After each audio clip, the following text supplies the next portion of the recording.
GS class 2 exam માટે જે મિત્રો એલિજિબલ છે એપ્લિકેશન સ્ક્રુટની માટે, એટલે કે list of eligible candidate for application scrutiny આવી ગયું છે, ફાઇનલ આન્સર કી આવી ગઈ છે. એટલે હવે એપ્લિકેશન સ્ક્રુટનીમાં તમારે ઓનલાઈન ડોક્યુમેન્ટ તમારા અપલોડ કરવાના છે જેની સ્ક્રુટની થશે. અને એમાં 1042 ઉમેદવાર છે એમની યાદી આવી ગઈ છે. એ તમામ મિત્રોને અભિનંદન છે. તમે એપ્લિકેશન સ્ક્રુટની કરાવો પછી એક આવશે list of ineligible candidate for interview, એટલે કે જેમાં જેનો અનુભવ માન્ય નથી, લાયકાત માન્ય નથી, એમને કાઢી નાખશે. ત્યાર પછી list of eligible candidate for interview આવશે. એમાં જે એલિજિબલ હશે એના ઇન્ટરવ્યૂ થશે.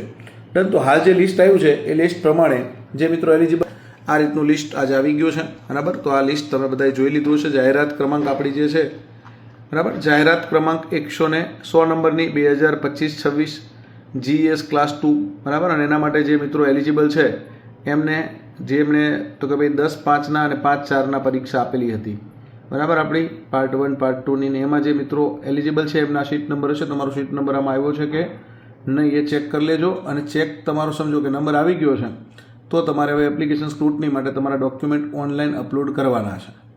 ડન. ડોક્યુમેન્ટ ઓનલાઈન અપલોડ કરવાના રહેશે તમારે તમારા, અને એ ડોક્યુમેન્ટ ચેક થયા પછી આગળની પ્રોસેસ થશે. એના માટેની વેબસાઇટ છે gpsc.iass.gujarat.government.in. આ વેબસાઇટ ઉપર જઈ અને તમારે ડોક્યુમેન્ટ અપલોડ કરવાના છે. All the best. Best of luck.